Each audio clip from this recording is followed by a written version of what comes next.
Your last name is Moroccan. You would never make $1 million. And now look at me. Forbes published this year that less than 5% of creators around the world makes more than $100,000 a year. You know Mr. Beast. He said if you look at the first hour, how many times he's changed the title, it's in the hundreds. Don't start when you're perfect. Start when you're imperfect. How long ago did you start? 2013. If you're being compared to someone who's more established, why would someone choose to watch you instead of them? Until you don't have this support system, you're not gonna buy that watch, you're not gonna buy that car, and you're not gonna buy that bag. Hello and welcome back to the Dream with Dr. Sheen podcast. I'm Dr. Sheen, your host, and this show is where the science of success meets lived experience. On today's episode, brought to you by Whop, we are joined by our recurring guest on the show, Nora. Nora is a speaker, online educator, and entrepreneur dedicated to helping women build and scale their businesses. She is the founder of Million Views, a platform focused on developing the next generation of content creators and entrepreneurs. And today's conversation is all about making money online and how anyone can get started with selling their skills digitally.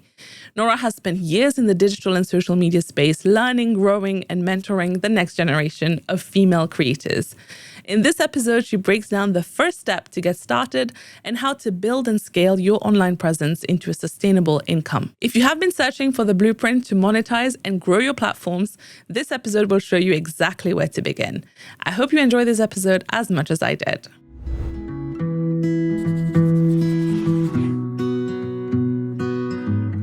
Hello, Nora. Hi! Good to see you again. Thank you for having me again. Oh my God. So today we're going to take the conversation a whole different way. I heard we were making money today. We are making money today, which you're an expert in. So, one thing I keep thinking about is people look at us, and especially let's take you as an example. They look at you and think, oh, it's so easy to make money online as a creator. See, your reaction is already there. And it's also like, oh, it's so easy to grow. I just need to do it, which is not entirely untrue. But I feel like there are so many levels to it as well before you get there. So we are going to unpack a little bit more. I know you have a big course where you're helping creators as well. Yeah. Right? Startup people. Yeah. People that want to become creators, not even creators. Yes. This is something I'm working on now, but actually people that are just curious and I want to make money with content creation. How? Love that. So now let's break creators into two groups, okay? The first group being the ones who are very new on the journey, and the second group are people who are established. So take us back to how long ago did you start? 2013. See, I want everyone to hear that. 2013. I started 2013. And to be exact, August, like it was summer 2013, because I said this is when I started my studies. Yeah. And I said to myself that one day, I don't want to be working for anyone. I want to have my own brand, but who's going to buy the things from me? I better start now working on my community. That was literally the reason why I started. And it's so funny because for the first, let's say, 4 years, I was so transparent with my community on telling them like, by the way, guys, when I will make my brand, you're going to buy it, right? So from day one, you were like, you need to be, you are here for the long run. I'm nurturing you. Like I give you now and please one day give me back. Remember. You know, exactly. Okay. Yeah. So see, 13 years.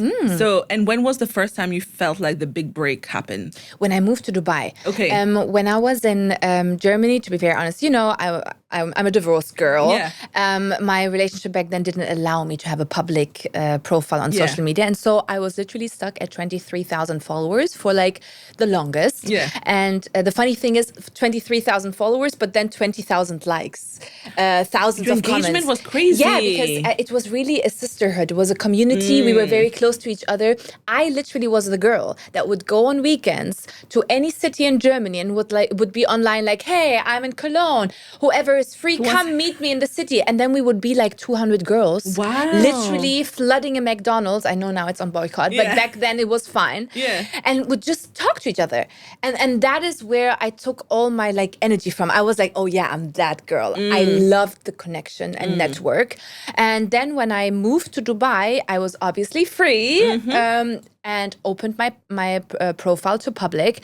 And I think in that first year in Dubai, I break like the 100K followers. And that was for me like, I don't know, such a milestone because I genuinely thought I'm never going to reach it. I know. Even though I had brand deals with L'Oreal, Lancôme already in Germany, I just thought like, I am not the commercial girl. Sometimes I give too much because all the girls were focusing on aesthetic content, you know, like the superficial things, you know, it just should look like the pretty. clean girl, look pretty, but they didn't give information or value. I would even say I was one of the first ones in Germany to use social media as like an educational platform. Everything that I used to read, that I found out about, and I wasn't an expert. Yeah, I was also myself, but like anything that I was genuinely curious in, I just shared online. And so my community was definitely differently wired. And then when I came here and I had like 100K, I was like, oh, okay, maybe we should start doing aesthetic content. But you know, we have the same story. When I moved here, I was on 17K. Oh, yeah. we almost 17K. saying. First year, 100K. Wow. But that's sick. That's first great, year, right? mashallah, yeah. And I think Dubai does this to you, Yes. right? It's like it opens a whole different path for the content creation. I genuinely feel Dubai is a place where you feel so energetically loaded that you focus more on you and your future. Also, Dubai is one of the only places, sometimes I feel Bali is also one of that really supports each other. Any table that I was sitting in, not with influencers, but like with people that had businesses or something, they were always willing to teach me, to motivate me, to inspire me, you know, to do more. And this is how I started thinking about selling digital courses. Yeah. See, so we've had a bit of a journey, and I think now the problem is a lot of people are impatient, and they probably look at your day, not even day, your year 13, and they're comparing it to their day 1. Yeah. And they think, well, she's managed to do it. Why am I struggling? But if obviously now the times are different as well. I feel like when I started during COVID, right? So at that time, everyone was home, everyone was consuming content as well. It was amazing, a dream. I love COVID. Me too. Sorry, but COVID was the best thing that happened to me. Did you see there's a new virus? Hunter virus. Yeah. Oh, please. Should we start learning the TikTok dances again? I feel so. But Like really. Oh, God stop forbid, it. not after all of this. Now we have another virus. Please no. Please no. They should all say, did you see this video that went viral of that guy on the ship? And he was like really scared and crying, saying like, I don't know what's happening or whatever. But for like the sake of all of us, I need him to stay on that ship. Like, please, why did you allow them on like land? Just leave them there. Leave them there. Like, I will donate if you need anything, PlayStation, Xbox, or whatever. I'm sending you that, but stay there. Like, don't do this to us and for our, like, first and foremost, our parents and elderly. You know, we can't go through another global pandemic. No. Please no. Please no. But so I think now the journey has changed. I feel like even the platforms have changed. The algorithms keep changing. Even now, they announced that a lot of people lost millions of followers. Yeah, 8 million, Ronaldo. Did you see? Wow. Even Ariana Grande lost 6 million or something. Oh, does it touch them? Do you think they are like emotionally touched by that? I really don't think they care. Yeah, just like, I have money, I don't care. They're like, let me look at my bank balance. The millions are there. As long as they are not leaving from here, I'm okay. We're good. But if you were to start today, do you think you would have done anything differently? Before we carry on with this conversation, let me tell you something I wish I knew earlier. When I started building a business on social media, I thought I needed 10 different platforms. One for payments, one for courses, one for memberships. It was chaotic. And honestly, it slowed me down. Then I found Whop, and it changed everything. Whop is basically the platform I wish existed when I started. You can sell your digital products, host your courses, run membership, build a community, and so much more all in one place. It's a one-stop hub for everything you need to turn your content and ideas into a business. No tech headache, no patching things together, just clean, simple monetization. So if you're sitting on content ideas or even a small audience, this is your sign to actually turn it into income. Click the link in the description below to sign up to Whop and start monetizing your attention. Because if you're already showing up online, you might as well get paid for it. Thank you, Whop, for sponsoring this episode. Now back to the chat. Oh, yes, for sure. Okay. I would first of all definitely keep my profile open, public, and then not fluctuate with the amount of posts. I made a self-experiment. I need to show you because I think, sorry, my phone. It's okay. I will tell you. You sure? So, yes, because I started an account from scratch 4 months ago because I have the company called Million Views where I help people to start content creation from scratch and I teach them everything that literally I accumulated over the past 13 years. Yeah. I was like, okay, just to not let anyone have any doubts that I know this game, let me start from scratch and see if my technique works. And within 4 months, I literally generated over 29,000 followers and got already my first paid collab request. No way. Yes. And it was so funny because I'm like, you don't know that I am that? No, they really don't know. They just came for the page itself. Exactly. Okay. And so and I'm doing the same again with my podcast page, starting from scratch. Yeah. I do think that there are certain things that I definitely missed. First, even though I didn't see it as a hobby, but a business opportunity, I felt like I didn't take it seriously enough. First of all, the quantity of posts don't matter as much as the consistency. So if I was this person, I was like, I'll take a picture. Oh, I like this picture. I'm going to post it now. But like 2 or 3 days later, I would just leave my phone, wouldn't post anything. Yeah. Then again, I have the impulse and I would do it. Now I'm very much like, okay, my posting days are Monday, Tuesday, Wednesday, Thursday. And these ones I'm going to go through until 2030 in my life, you know what I mean? It's very important, especially for a platform like Instagram, to be consistent. You need to feed it consistently. Don't be fluctuating and like impulse-based.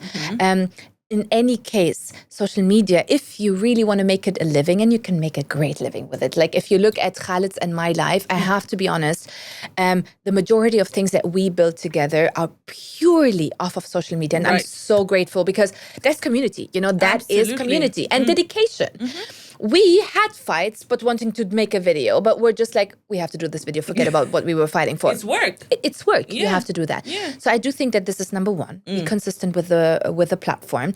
Also, know the difference between the platforms. Now, TikTok is a platform that works completely different. TikTok is on quantity.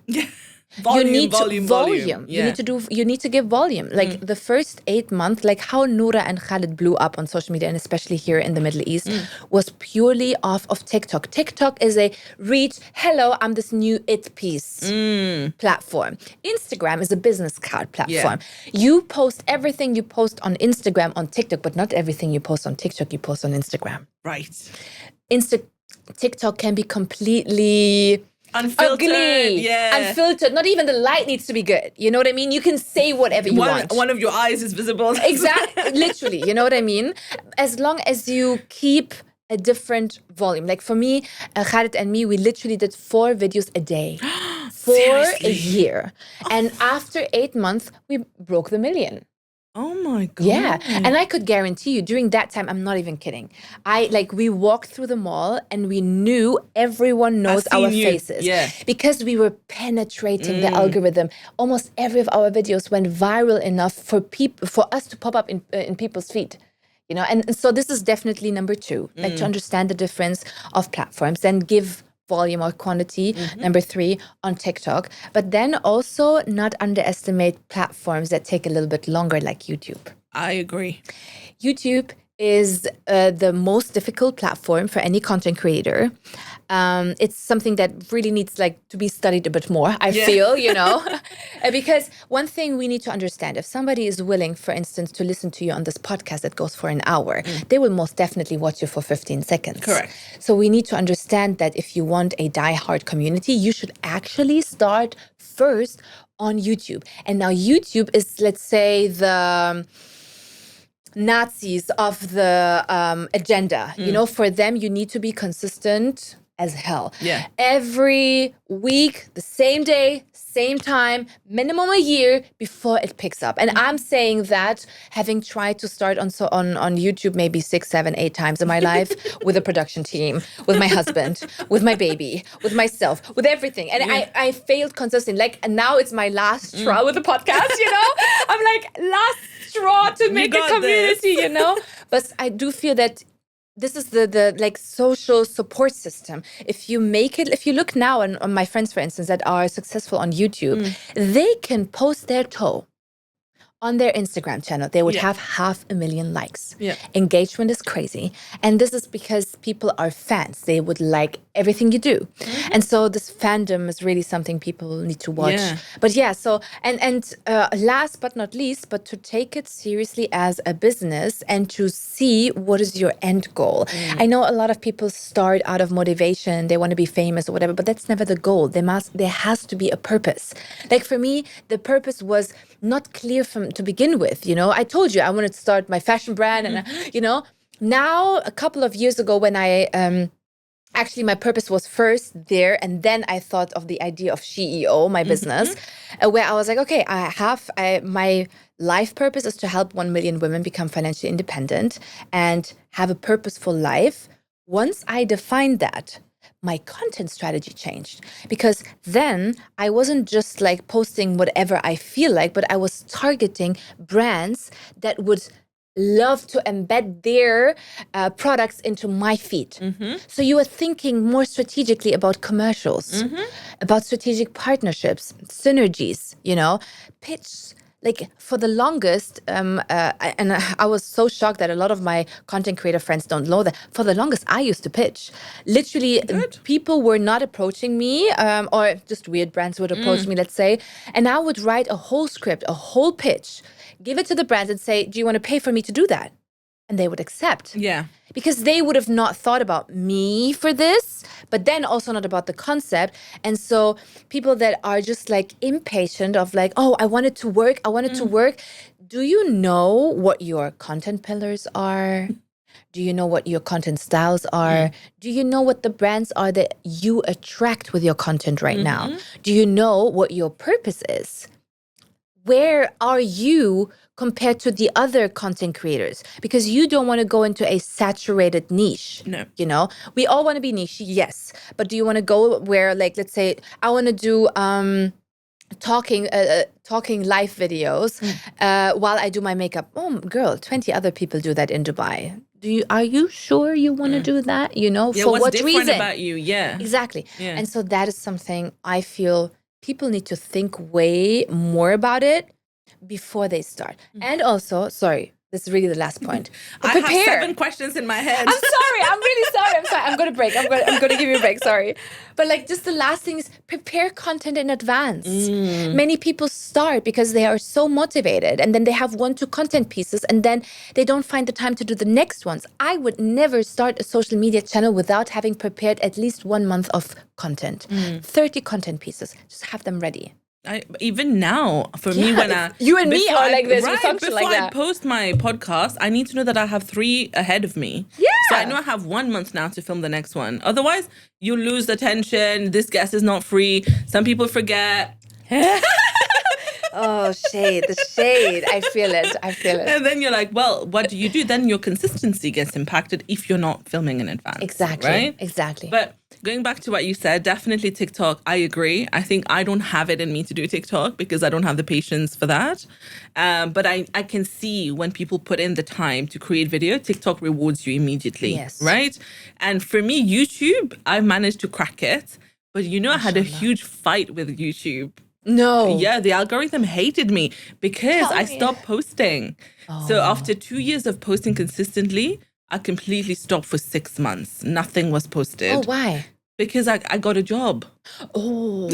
And I was working a job and I was like, I don't need this anymore. Then I hated my job. Then I needed to do this again. And when I started posting my video, the views went down from like 40K to like 35. Like 35 views. Do you know how painful that is? And then you're like, yeah, the algorithm hates you. And it's very unforgiving. If you're not consistent, especially you leave it forgets you like this. Yeah. Then you have to, and it took like 7 months of me posting consistently. Then it started to pick up again. Yeah. And I think, again, I agree. I think YouTube is the hardest one to crack. Yes. And one thing about it, which I think is very opposite to everywhere else, which is everything depends on your thumbnail and your title. Yeah, which it's annoying. Right, it's so opposite. Yeah, Because I on any hate other that. platform, you just choose a still and you're like, oh, that's it. That's Yeah. the cover. And the caption is whatever. And you kind of torn because like now I'm again with you in this YouTube game. I think it's like such a hustle because like I'm tired of the clickbaits. I'm this person, you know, like you have genuine conversations that are so cute, like interesting, so meaningful, so valuable, and I need to crack it down into a controversial that we didn't even discuss properly. And that's just something. Okay, that's my chicken to rub with YouTube. You know, I don't like that on YouTube. But- also because I don't watch this type. Like whenever the thumbnail is like so flashy like, I and the don't care. title, you're Yeah. like, here we go again. Like I know it's clickbait. yeah, exactly. Like my favorite content to consume on YouTube is Candace Owens. You wouldn't even guess. It's so calm. The worst thumbnails, the worst titles, but I love her. I could just watch her every day. Whatever she's doing, it's amazing. I love it. The way it's exactly my speed of talking, you know. And does she put like nice thumbnails or something? No. But even Wizard Liz, she doesn't even put a thumbnail. Oh. Sometimes like one eye closed, one mouth wide open. It's just whatever YouTube picked from the video. She just leaves it as that. And the title is usually, watch this. Okay, I will. Cool. My God, I need to watch her. I don't know. So I think some people do manage to break out of that. But then because they become like a controversial person in themselves. Correct. Because the only thing Candace I know is of Wizard controversial. Liz is... Yeah, and both of them. Oh, yeah, you're right. Both of You're them. right. Is she controversial? Yeah, for other people, Candace yes. is so controversial. Yeah, I'm sorry. Yeah, you're right. Sorry. Too much fangirling lately over the... what's his name? Charlie Kirk episodes. I can't. I was so absorbed by that. She got me. I was there being like, I was sick. I'm with you. Like we're playing detectives in real life. Right. Love them. But I think, somebody did this exercise with me where I was trying to say that I don't agree as well. I was like, what if I just try to just put whatever thumbnail, whatever, and they just opened this page and they put a lot of thumbnails of podcasters and they put me in there, and it was at least hundreds of others. And from far, he was like, "Where's yours in it?" And I was like, he was like, exactly. He was like, nobody knows. So if you're trying to build a community, you need to catch attention. And if you're not going to catch attention in a world where there are millions of you, what are you doing? Yeah, you're right. And he was like, That's right. He was like, imagine, it's like you have an amazing product, right? And think of it like this is the window shopping. If your window is not nice, nobody's going to look inside. If you're walking on the street, you see a nice window, you look at it, you might walk in. But if it's not even catching your attention while you're walking, you'll just keep walking. And he was like, you need to play the game. Yeah, you're right. And the game is played differently, right? Even if you look at Stephen Bartlett's podcast, it's very different. His thumbnail, right? It's very simple. Very simple. Very simple. It tells you what it needs to, but it does play the game, right? The title and everything is very attention catchy. Whatever. There's a red color in there somewhere. The faces are like shocked or something. So unfortunately, it's the game. So we got to play it. But you're right. And I don't think it's that bad. I think you got this. This time is the lucky Inshallah, time. I'm just not good in being patient. Like I'm like now looking at my views and I'm like, oh God. I know. It hurts. When starting something again, it hurts. Yeah. It does. It is a pain. It's a different challenge. It is. But no, I'm sure it will. And definitely use like your short form to redirect to of course. YouTube I would always. channel. Yeah. Absolutely. You know the story of Walt Disney, right? No. So you Tell know, me. the Walt Disney was the guy behind Disney. Yeah. And the main thing he created first was Mickey Mouse. Mickey Mouse, yeah. Yeah. Do you know how many rejections he got for the idea of Mickey Mouse? No. 82 or something. He was rejected this many times and he kept going until he got his approval. And look, Mickey Mouse has changed the life of every children in the world. Yeah. Like that's Disney so true. is in everyone's life. True. That's so and true. I'm like, wow. And we give up after like 3, 4, 5 attempts. We're like, not we, girl. No, sorry. We don't give up. Sorry. But we need to tell them outside. Our generation. You should not give up. Correct. Because it's true. But like, you know, I made this game once with Khaled because like, obviously when we started off, I'm in this game since 2013. So for him starting and then like, especially when we went on Instagram and then the views were not like going viral like on TikTok, he got sometimes very disappointed, you know? And so I was telling him, how about we make this game of like getting as many no's as possible? And so from that moment on, we started really to like pitch wild and talk to as many people as possible, really to collect no's, you know? And you know how many yes we got? Probably double than without this. And I think this is a content on its own. Like, But you know, collect as many that's an no's. actual like mindset shift, right? That they teach us, Absolutely. which is you should be excited to get a no because it means you're getting closer to the yes. Yes. And if we all thought that way, you would be so excited to hear a no because you're collecting all of them because you know that means you're getting closer to what's a yes. But again, it's just the way you perceive things. I just like, I don't know, but sometimes I feel some like generations are just raised like softies. I don't know how to say that, but like even like in my classroom, I remember I was literally the most ego one. I was built like this. I was like, you can literally tell me I am not allowed to go there, and Yeah. I would. I will be you there. know, I will be there. You know, there were so many people that were saying, honey, your last name is Moroccan. You would never make $1 million. And now look at me. And I literally texted all of them the first time I got my bank, like I reached it on my bank account. No, never keep liquidity on your account, okay? Always invest it. I'm just telling you guys. Nora. This was old Nora. Yeah. I just wanted to flex a little. Yeah. And I literally sent them, especially the ones that hurt me the most, telling them, hey, look where the black hat is now. Because, you know, I was growing up in like a very, very white, all Germans, Schmitz and Heinz village.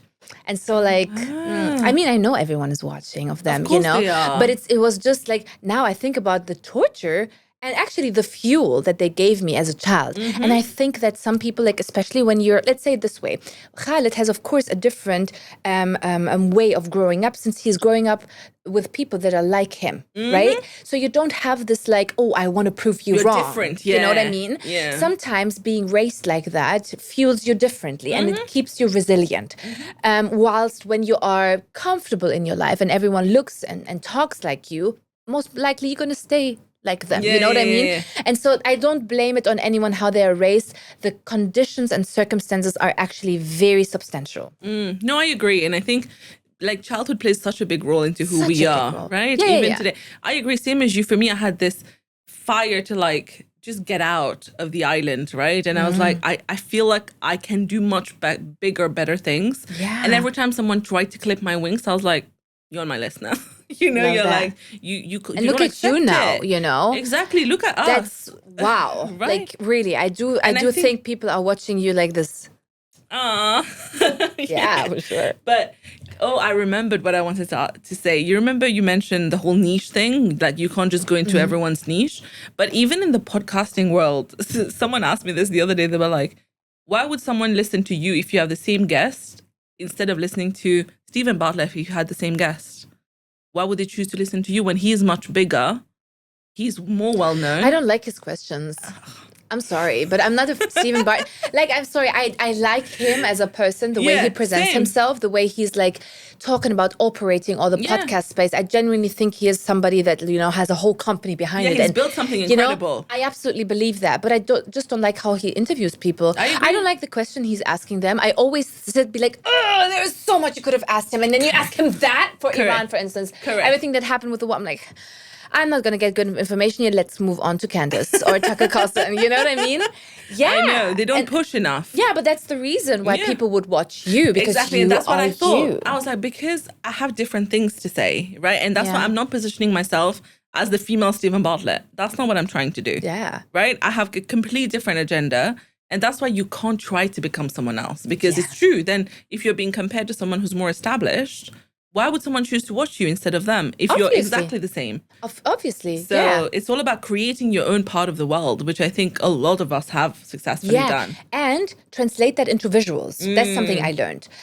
People can't, like, you cannot just assume people know who you are by just looking at your face. There should be certain patterns, certain colors, certain schemes, certain filters that remind them of you. Like, I just last week or something got a comment on my normal feed where somebody was like, oh my God, I just found the perfect outfit for you. Can you please check your DMs?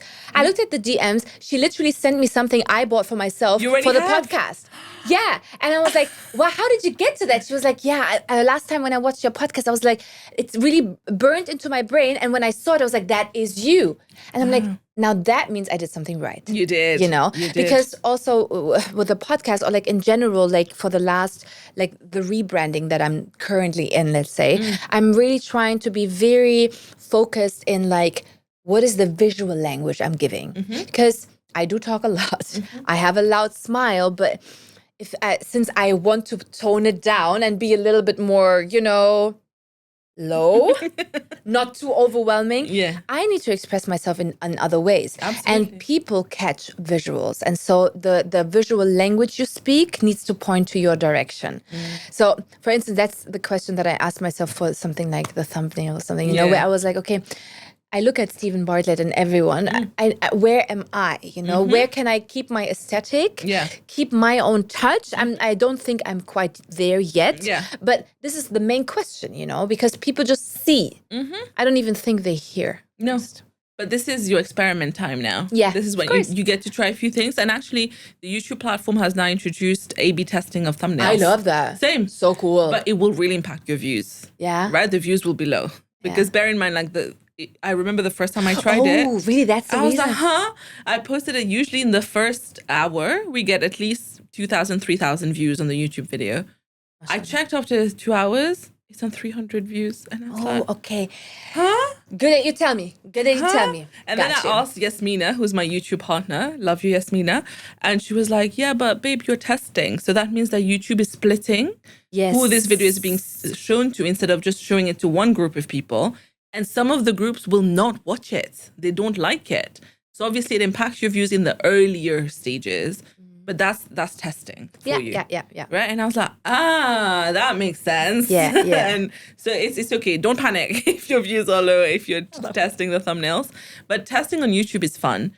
And recently, Mr. Beast, he came to Dubai and we were talking to him. He said, if you look at in the first hour, how many times he's changed the title, it's in the hundreds in the first hour of the video going live because they monitor that, okay, it's not picking up change. It's not picking up change. It's not picking up change because the first hour is so crucial for the performance of a video. Yes, I heard that. And I was like, we are all so lazy. I'm like, it's not performing. Next time. You're right. Absolutely, of course. Yeah. That's true. And obviously we're looking at it from our own bubble, you know what I mean? Like I'm not a YouTube person, you know, so like my mind is like, I like the title, you know. Exactly. For me, that's aesthetic. Cool. I would watch that, you know. So no, I totally get that, you know. And it's also important, you know, to hire expert whose like game that is, you know. And this is again like a problem that we all face. Hiring people that are literal experts, very niche, and don't just do everything. You know what I mean? Like somebody, if I get an editor and he tells me, I can do the thumbnail, I can do the editing, I can do the reels, I can do everything, and I'm like, you're not my boy. I don't trust you, Doesn't make sense, no. you know. You can't be a jack of all trade when it comes to production. Yeah, and even if we have Claude, I'm sorry, but doesn't mean that you can just do everything with AI. You know what I mean? Like, I know it's so sad that we all pretend to be ITers now, but, you know, we need to still rely on the experts. And that's something I really learned throughout the years. I turn, try myself a lot of times until I go like, hi, so I heard you're an expert for this. Can you? But it's also good that you try before you go to an expert. Of course, because you then need you to know your know. questions. Yes, right? exactly. Otherwise, you go to an expert, they're like, but what's your problem? Exactly. What are you stressing out about? Yeah. I did this with Claude, actually, because I was like, let me try it. And it was a shit show.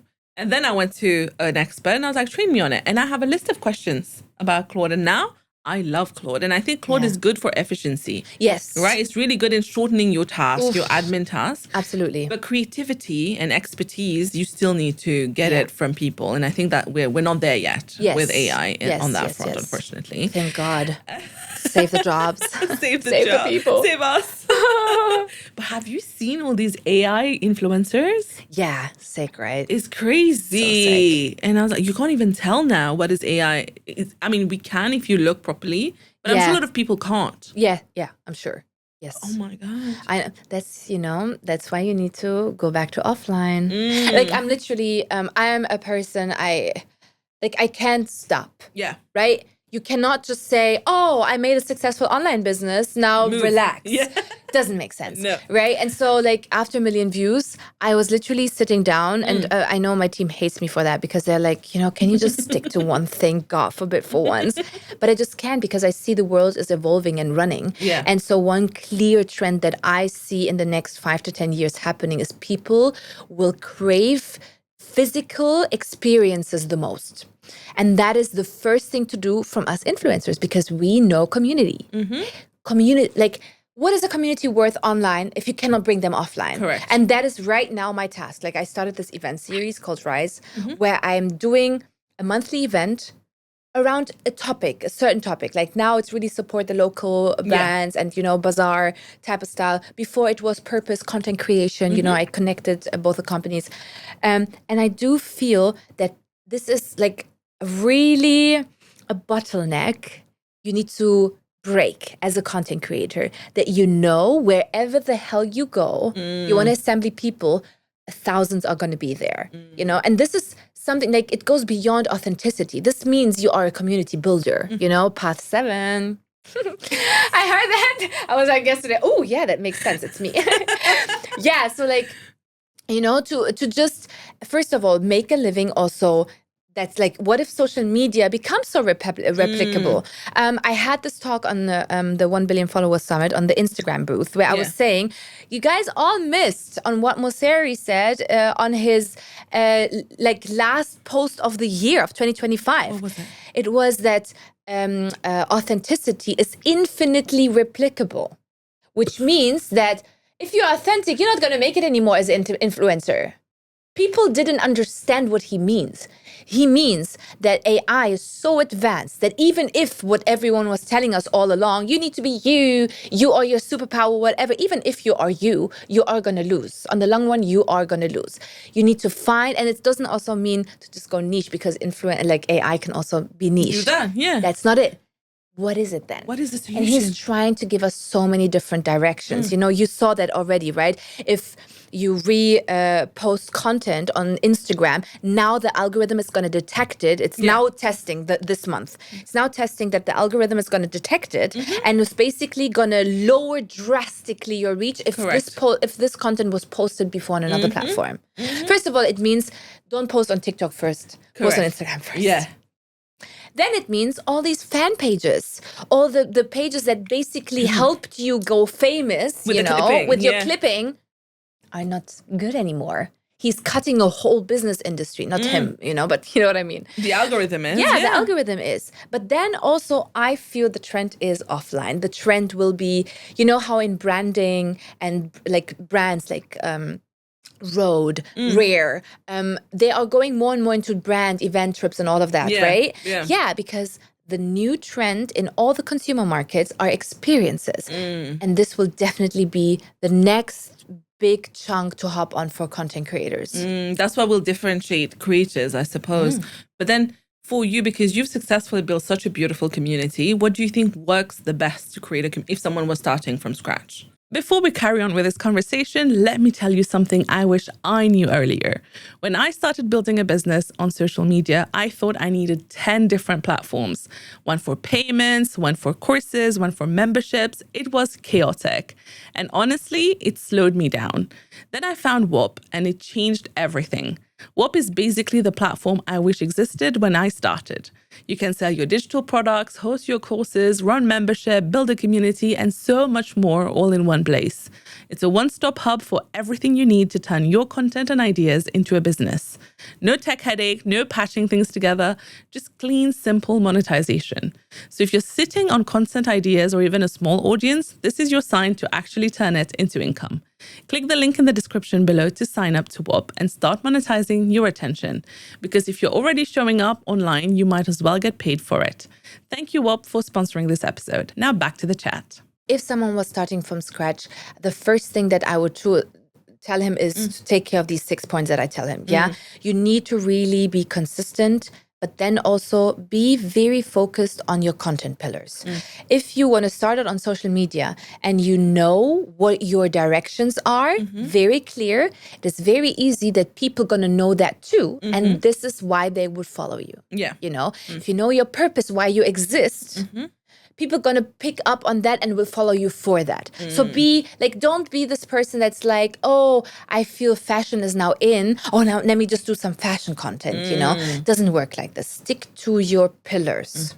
This is what the community is going to follow you for. And then structure your content in 3 different ways. One content piece needs to be to gain reach. What I mean by that is like posting trends. Yes. Things that just go viral. Content, the voiceovers, the lip syncs, the dances, whatever it is. Yeah. The second thing is you need to build something, you need to make content that builds trust. How do you do that? Give value. Yeah. This content is not going to go viral. No. It's most probably not even going to perform well, but it's there. And people know that you do this. And it's like clear heart, you know what I mean? Like you do something generally because you want to educate, help, inspire, whatever. And then the third content piece is community building. This is where you ask, like, what do you want to do? I had this idea, or somebody comments and you will reply with a reel to that comment. Right. So you answer direct messages, you interact in stories, a you lot. ask them to contribute to your content, right? Exactly, These are the three content pieces, directions that you need to involve in your feed to build a community. That was such a clear framework, Nora. Thank you. No, you can buy that, I'm really... You should definitely get it. No, I think you know what you're talking about because you've done it so many times. Exactly, and I do it all over. Like, I'm not, I would never shy, like, I don't know how many times my people are asking me, like, oh, does it look weird if we start again from zero? Shall we buy followers? I'm like, guys, are you kidding? I'm the queen of content. Who are you asking? Give me a month or two and I'm going to make this to 10K. Yeah. And it always works. Everyone that tells me, oh, I'm like 1 year posting and I still didn't get 10,000 followers. Honey, you're not 1 year posting. Honey, I'm sorry, but you're not consistent and you didn't get all your knowledge. You don't go to a doctor if you want to know how to play basketball, right? So why do you think Claude, ChatGPT can make you the next content creator? Go to people that did this path before you, not the men that just want to take your money, please, okay? Go to the real ones. Like, I genuinely believe, I know this is very controversial, but I genuinely believe that women are way honest when it comes to the online education game than men. I have barely seen any one of my former coaches complain about women that they went to before than the men. Like all the people come to me and they're like, oh my God, this person was my coach, or I went there, or this platform. And yes, of course, because men have a different way of operating. Women have a conscience and guilt. Correct. So they would always over-deliver. Oh, 100%. And this is like, I'm sorry to give you this trick. So if you want to learn more, you just go to a woman. Yeah. I agree. And I think this conversation happens a lot with different creators that sell different things online, because they're always like, you even mentioned it before, being like, oh, if someone says anything, I'm like, no, I'll refund now. And I think there's that honesty, there's that guilt, there's that, we can't let someone feel like they're not getting value for their money. Exactly. Right? Exactly. So then we over-deliver. But I don't think men have that. I remember when I launched my podcast academy and then I compared it to someone else's online and it was a guy's. And I was like, the way he's selling it, it looks like it's incredible. And I went to see his pages and all of the things that he's claiming he has done does not exist. His credibility is not there. It's so sad. Right. It's so sad. Like the first online coaching platform that I did was CEO, where I literally helped someone building their online business from scratch. Yeah. And so that was very popular at that time. So a lot of men used to do that. And I'm telling you, I got all their customers, but really sad stories, where somebody people is paying like, money. First of all, they also have the audacity to charge like X10 of what we would charge, and they would like charge $15,000 and tell them that they would be personally coached by him. And he didn't even show up once to a live call, and these are people that you and me know. Yeah, I'm sure. Yeah. And that's these are things where I feel like if I would ever, and I buy a lot of online courses, this Louisa, I don't know if you, there was a girl called Louisa. She does insane home Pilates workshops. Oh my God. This just something that I bought last month, because I'm not going to the gym. I should. But because I knew, even though there are a lot of popular ones out there, I'm going to go to a woman. She's going to do well. She'll deliver on it. She's going to over-deliver, go beyond. Oh my God. Okay. So now I feel, final question for the people who are starting out. I feel like we've discussed about so many things to do. Understand the platform, be consistent, hire an expert. But it's actually easy, okay? I know this sounds a lot. It's easy to be overwhelmed, right? That's my question. So it's like, it feels like it is a lot to do, but is it easy? To be very honest, between you and me, it is easy. Yeah. Okay. Like I always tell this, I'm just going to compare, because before I had a course that was like 16 hours. Okay.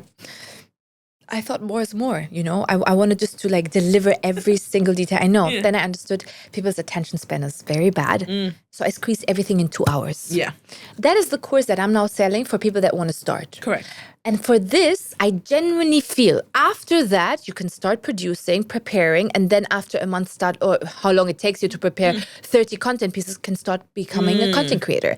I do not feel that it takes you long. I just feel that people procrastinate. Right. I feel people push, like for them, they want to, especially women, we want to start perfect. So we think we need to read a lot, Keep whatever, learning, keep learning, the cracking code. There's something that I must oversee before I start. And so they push the start further and further. So I just feel, if you feel like, I'm not saying it's me, but if you feel there is just someone that you trust online, even if it's a content creator that you actually like, that doesn't have an online course or something, but just ask them, like, can I just pay you $500, $100, whatever you can afford? Like, be very genuine and honest and ask them, can I pay you this and you just teach me for 30 minutes what I can do if I want to start? I do feel you need this input from outside that you cannot find. I mean, you can read as much as you want, but everyone says so much that you kind of feel like in the end you're lost. So get this information from one person. And then just give yourself a deadline until when you're going to finish the preparation of the content. And then you're going to post. And this one rule that needs to be above everything is, don't start when you're perfect. Start when you're imperfect. Because people need to see your growing journey. There is a funny thing. I'm not going to mention who. Okay? Imagine, I know content creators on YouTube that literally, they were multi-millionaires already. They went into living in an apartment for a year with their children to pretend that they are poor for the others to build their audience and to build their path online. Wow. Imagine. And this is true. People need to grow with you. If you start off with perfect content and that's what you're going to deliver from day one, then where the hell are you going? You're unrelatable as well. Exactly, Yeah. And so think of that. Like, I'm not telling you be imperfect because pretend. No. I'm telling you, genuinely, this is important for your community to feel attached to you. And this is so true. I never thought of it that way. But now that you said it, I just started thinking, and I get a lot of these comments when I did the whole rebrand, and all of my comments were flooded with people being like, oh my God, we remember from the first day when you posted this, when you used to record online. And I'm like, oh my God, these people have been around for like 5 years. Yes. And they are all rooting for you. Yeah. And these are the fans, the diehard fans, the super fans. Okay.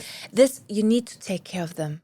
Of course. You need to, like, one thing I realized, now, especially not being in Germany anymore, the second I'm going to go there, I'm going to organize the meeting just for those. You need to keep them so close to your heart, because these are the people that saw you grow, and wherever you're going, they will always be there. So take care of those, like, these are so important.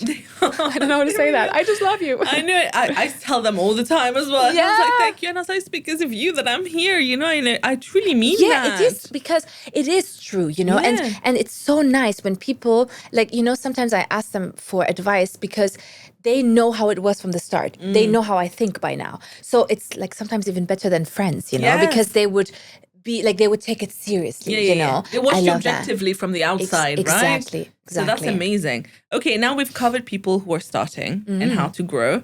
Now the main topic that everybody loves to talk about is monetization. Yeah. Do you know that Forbes published this year that I think less than 5% of creators around the world makes more than $100,000 a year? Less? They make, only 5% people make more than that. Shit, so we are the top 5%, I guess. Sorry. I think you might be top 1% at this point. Sorry. But that's sick. But see, that's why we need to teach more people. Correct. That's impossible. I know I'm shocked, especially Dubai market. I am shocked to see what people charge. Oh, first of all, they don't Nora. know their value. I know. You know that I know, and I know that you know. But it is a pain. And not for me. I'm not talking for me. I'm like, but do whatever you want. The market eventually. It does. Yeah. But I always thought this way. But then I'm like, actually, no, because because it's branding. A price is branding. Yes. We don't go to Chanel because they have the best, most endurable bags in the world. No. We go because they have a name. Yes. We want to be associated. And the name is why, because of this big price tag. Correct. Correct. And so price tag is part of your branding. So if you want to price yourself cheap, you're going to be seen as cheap. I agree. And I think that's the problem. So we have a lot of issues here. So recently, even globally, I'm seeing a lot of American creators that have in the millions of followers. And we've grown up watching them on YouTube, and now they're coming up being like, I'm broke. I have 1 million followers, millions of followers, and I don't have money. Brand deals are no longer coming because a lot of influencers very stupidly assume that the brand deals are going to be the rest of their lives, and that's just how they make money. But you only have this amount of time in the limelight, I believe. And I think everyone becomes irrelevant at some point. Everyone has an expiry date. Right. Yes. So then what's your long-term plan? And I think nobody was thinking about this. It's a bit like... especially Americans. I'm sorry. We live today for today, But now even here, we're starting to hear that people are going back to a job and claiming the whole 9-to-5 thing is now. But that was weird. Like that's weird. The people that do that are weird. Right. Like, I'm sorry, but I know you're making money. Like, don't ruin this for everyone. Right. But I do feel, first of all, people are very irresponsible and financially illiterate when it comes to the earnings, because let's be honest, posting and then getting like $18,000-$20,000 per post is a big chunk of money for somebody. So now what do you do with it? Exactly. And this is the thing, people just don't understand that they have like how short their life cycle is on social media, how relevant they are. And also, not everyone has a good PR team or is smart enough to think for themselves to like make a living for longer. You know, sometimes the influencer, let's say, life cycle is as short as 2 years. Yeah. You know, if you then a bit top, you're like 5 years, you know, then you need to already make it as a celebrity to be counted on, like to get like 7 to 10 years, you know. So it's actually very short.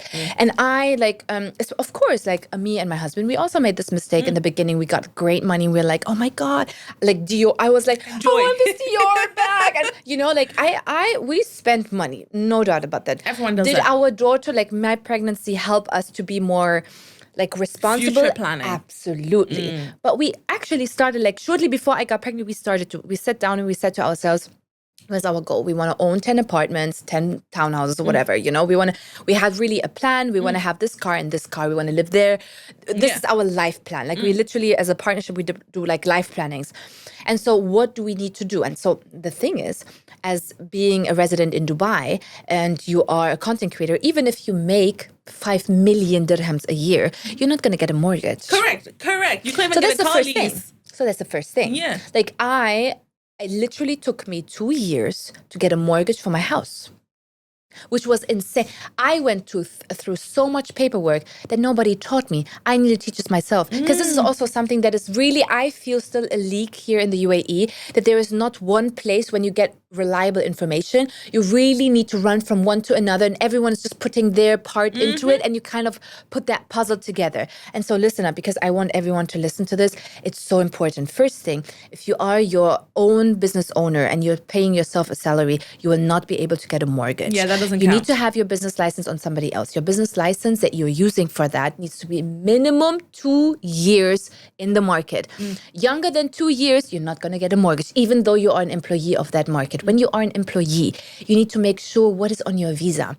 When you are an employee and you want to have, let's say, a 5 million mortgage, which is not like, I'm sorry, but most the villas and townhouses are already there. Yeah. It's already there. It's not like, I'm not talking about when people hear 5 million, especially outside the country, like, oh my God, what is she saying? Like, she wants a master villa. No, that's for us, it's average, okay?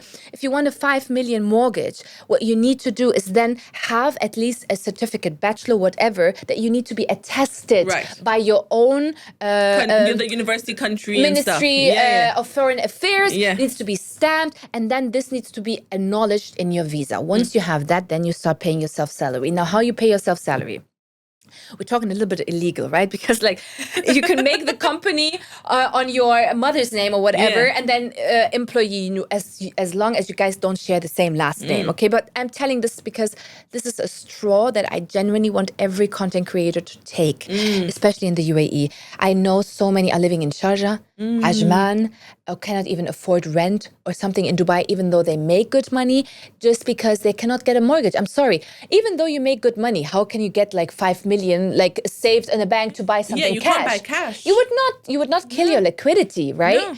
And so that's really something that, we need to work on. Eventually they will change that, no? How long is it going to take? Most of us be dead out of business. So, so you need to do that. You need to pay yourself a salary then that needs to be minimum around 50K a month. Yeah. And now here's the most important thing. Make sure you always deposit it on the exact same day every month. You can't do it one time like, payday. 23rd, 24th. Yes, exact same day. After 6 months, everything is clean, perfect. Go to a bank and tell them. And now this is the thing I didn't know. You can negotiate the rates, okay? Like they're always going to try to give you the highest interest one. rates that are out of this world. Inform yourself a little bit. For this, Claude is amazing, by the way. Yeah. And then negotiate them and then make like... People don't know this, but you can get a villa in Damak Hills too for 2.3 million. Oh, wow. And you pay 5,000 dirham a month. Oh, wow. That is something everyone can achieve. It's very manageable. Very manageable. Just for you to have assets. You need to have fixed assets. Is it gold? Is it, crypto? I'm still like hesitant with crypto, you know what I mean? But I think nothing beats real estate and gold. And as an influencer with an expiry date, I would always put my money on that. Make sure that it works for me because like obviously you don't just want to cover your own rent. You want to have you want to invest so that you have a tenant that would then cover the mortgage for you and maybe have even a surplus that you can reinvest into something else. This is how your portfolio grows. Until you don't have this support system, you're not going to buy that watch. You're not going to buy that car. And you're not going to buy that bag. Except for it's an MS Birkin because that is really an investment. That's an investment. People in Korea do that. Agree. Not Korea, Singapore even. I agree. That's an investment. So that's okay. I forgive you for that. But for the rest, I agree. And I think we all function the other way. We're like, let's buy the small things that are accessible. Yeah. And then later we'll buy the big things. But also because the of later status, doesn't come. Yeah. And also social media. I'm sorry, but like when I get like for the 10th time a video that tells me this is the new it girl bag of the summer and it costs like $26,000, I'm sorry, like, it's really hard for someone that might have that on the bank and is like, oh, I could get it to resist. I know, and it's all like, oh, unbox this with me, unbox that with me. The consumerism is bad. Like I really start to feel that we are moving back from that. Or my algorithm works differently. Might be that too. Yeah, no, I agree, and I think you did a masterclass here on investment, and I think this is exactly what we need. It's like make your money work for you while you're earning. Be strategic, be smart with it. And one thing you mentioned earlier as well was that you were pitching yourself, and don't sit and wait around for brands to come to you. Oh, we still do that. Right. We did literally a couple of weeks ago, we pitched a video to Sephora. Good. Imagine, like, we worked with Sephora long term. But there was a video idea that came to my mind. I'm like, why would I just do it? Might as well let them pay for it. Yeah. So I asked them. Yeah. And they were so happy, even though it's not big budgets or whatever. I wanted to do it anyways. Yeah. And I like rather tag them and make it like official and nice than just, do it for whatever. And so never stop pitching, never stop thinking of synergies and people that would plug into your account. I do feel something that is kind of not missing in the UAE, but like it's still not there yet are long-term contracts. I do feel a lot of people go for one-shots, which will ultimately not have good results. Yeah. A influencer is not a billboard. You don't just put it on and then take it off. Yeah. You need to book your place. If you really want the influencer to work for you, you need to build the trust with their audience. And then this is when your influencer marketing is going to beat paid marketing like tenfold.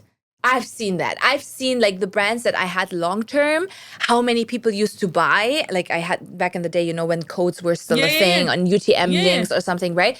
Versus paid ads, how much you can do there when you're praying for 1.8 or 2.3 turnover, while in fact like an influencer can make 10, 20, that is just with long-term contracts. And that's something I feel like businesses here are very hesitant for that. Yeah, and I don't get it. And I'm like... even though they would anyways do it again. They would do it again. And I'll tell you also, in terms of the pitching, I always I feel it's our Gemini brain as well, right? I'm always looking around and I'm thinking, you need to tell the story with the billboard.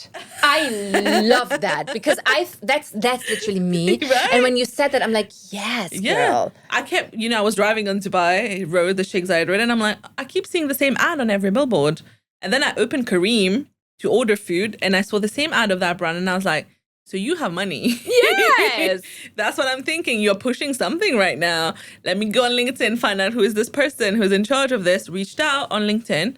We got on a call. We signed. Perfect. And it's like... That's master. And they don't know who I am. They've never seen me, but they have budget. And if someone comes with them with a plan, that saves them so much time. Exactly. Especially when it's a brand that you would love to work for anyways. Exactly. And it's great alignment. They can see the alignment. I can see the alignment. It's great. The longest partnership deal I made was because I bumped into someone in a queue to the toilet. No. Yeah. 1 billion summit 2 years ago. I'm waiting for the queue in the toilet. There's this woman in front of me. We start chatting. She's telling me what she does. And I'm telling her I have a podcast. And she was like, oh my God, I love listening to podcasts. Show me your podcast. I showed it to her. 1 week later, she calls me being like, I really like your podcast. I've been listening to some of your episodes. I'm the chief marketing officer of this company. So why don't we have a chat? We had a long-term partnership for 2 years. Wow. They flew me out to the UK to go to F1. We did and I'm like, wow. This happened because of a chat in the bathroom. Yes. So you never know. You need to be turned on. Know. Yes. You can't just be like passive and keep waiting. And yes, things do come. They're great as well. But for me, the best deals have always been the ones I chased. Yes, exactly. Right. Same thing. Because it's curated from your side. So yes. It's perfect. It does really well. Absolutely. And people don't do that a lot. No. I feel like people really think like, oh, why should I go? Like, let them come or whatever. They will come to me when they need me. No, honey. No, honey. They don't even know you breathe. Exactly. Even me at this time, even you, I'm sure there are still brands that don't know you. Of course. And it's okay. Yeah, you know how many people don't know that I have a personal page? Correct. Like, it's literally, I was like, oh yeah, I need to do some ads for that, Yeah. So I literally run around and made pitches just for my page so people just know, yeah, I do have a single page. No, it has nothing to do with comedy. And yes, I am a businesswoman. So it's a different niche, different industry. Yeah, I do think you need to make it a habit. Yes. You need to make it a habit. You need to, we turn, and everything you need is a structure. You need to just structure, organize yourself. If this is an active to-do in your calendar, you will pitch. Mm-hmm. But if it's just like an idea. It's on a list to do or something. Yeah, you're not going to do it. You need to take your time. And also, if you're working with a manager or something, you need to make it his task or her task. Yeah. It's important that your manager sells you as well. That person needs to be a creative. They need to have an idea. They need to see the structures. Many people nowadays that call themselves managers, they only answer emails. Yeah. And that just doesn't make it. No. And that's really where I think people genuinely miss out on good people. I agree. Well, we've discussed a lot of things today. Joking. What's your final message to any creator who's watching you, who's either struggling to keep growing or struggling to convert their audience into kind of like a sustainable business for themselves? What I would suggest somebody that is struggling in monetizing is structuring it systematically. Point 1, you need to develop an email that is not with your name. You need to have an imaginary person working for you that is you. The reason for that is you need to know your own business first before you hire a manager. If you have the full control, you're going to do most than anyone else in this world can. And you're going to have a draft of an email that you're going to reach out to from people that you tagged organically in your content. So if I am thinking of having collaborations with a makeup or hair, whatever. And by the way, this is the first thing. People need to know hair, the more ads you see in the world, like you just said, the more these businesses have. Yeah.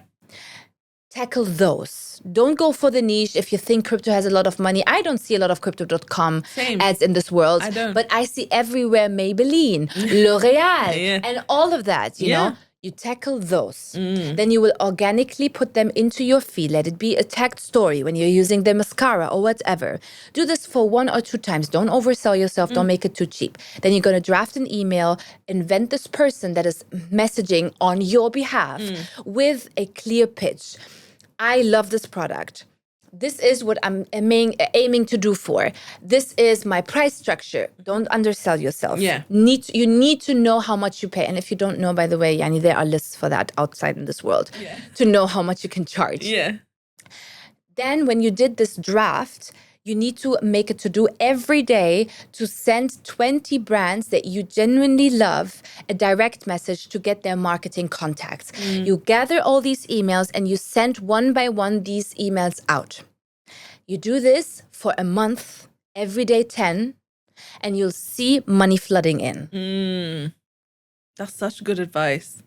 See, there's so much like actual work behind it, which is why I don't understand why people are like, oh, this is so like, it's a boring job. There's nothing to do. I'm like, I'm constantly planning and reaching out and emailing, creating a new branding and this and that. And it doesn't just stop with collaborations, by the way. Who said that monetization stops with you making content for brands that's like 1 shots or 2 shots or long-term collabs?